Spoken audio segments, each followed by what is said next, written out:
When I did my graduate studies at the Middle East Institute at Columbia University's School of International Affairs, I took many courses on the question of the Middle East conflict.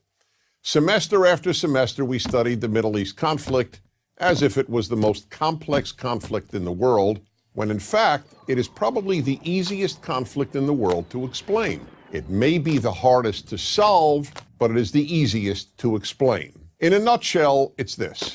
One side wants the other side dead. Israel wants to exist as a Jewish state and to live in peace.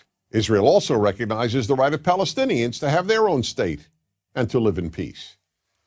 The problem, however, is that most Palestinians and many other Muslims and Arabs do not recognize the right of the Jewish state of Israel to exist. This has been true since 1947, when the United Nations voted to divide the land called Palestine into a Jewish state and an Arab state. The Jews accepted the United Nations partition, but no Arab or any other Muslim country accepted it. When British rule ended on May 15, 1948, the armies of all the neighboring Arab states, Lebanon, Syria, Iraq, Transjordan, and Egypt, attacked the one-day-old state of Israel in order to destroy it. But to the world's surprise, the little Jewish state survived. Then it happened again. In 1967, the dictator of Egypt, Gamal Abdel Nasser, announced his plan, in his words, to destroy Israel. He placed Egyptian troops on Israel's border, and armies of surrounding Arab countries were also mobilized to attack. However, Israel preemptively attacked Egypt and Syria. Israel did not attack Jordan and begged Jordan's king not to join the war. But he did. And only because of that did Israel take control of Jordanian land, specifically the West Bank of the Jordan River. Shortly after the war, the Arab states went to Khartoum, Sudan, and announced their famous three no's: no recognition, no peace, and no negotiations. What was Israel supposed to do? Well, one thing Israel did a little more than a decade later in 1978 was to give the entire Sinai Peninsula, an area of land bigger than Israel itself and with oil, back to Egypt, because Egypt, under new leadership, signed a peace agreement with Israel.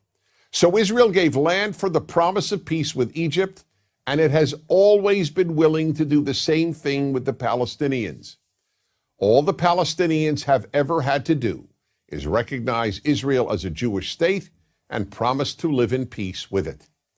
But when Israel has proposed trading land for peace, as it did in 2000, when it agreed to give the Palestinians a sovereign state in more than 95% of the West Bank and all of Gaza, the Palestinian leadership rejected the offer and instead responded by sending waves of suicide terrorists into Israel. Meanwhile, Palestinian radio, television, and school curricula remain filled with glorification of terrorists, demonization of Jews, and the daily repeated message that Israel should cease to exist. So it's not hard to explain the Middle East dispute. One side wants the other dead. The motto of Hamas, the Palestinian rulers of Gaza, is, "We love death as much as the Jews love life." There are 22 Arab states in the world, stretching from the Atlantic Ocean to the Indian Ocean. There is one Jewish state in the world, and it is about the size of New Jersey. In fact, tiny El Salvador is larger than Israel. Finally, think about these two questions.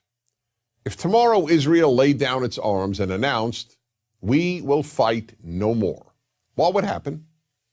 And if the Arab countries around Israel laid down their arms and announced, "We will fight no more," what would happen? In the first case, there would be an immediate destruction of the state of Israel and mass murder of its Jewish population. In the second case, there would be peace the next day. As I said at the outset, it is a simple problem to describe. One side wants the other dead. And if it didn't, there would be peace. Please remember this. There has never been a state in the geographic area known as Palestine that was not Jewish. Israel is the third Jewish state to exist in that area. There was never an Arab state, never a Palestinian state, never a Muslim or any other state. That's the issue. Why can't the one Jewish state the size of El Salvador be allowed to exist? That is the Middle East problem. I'm Dennis Prager.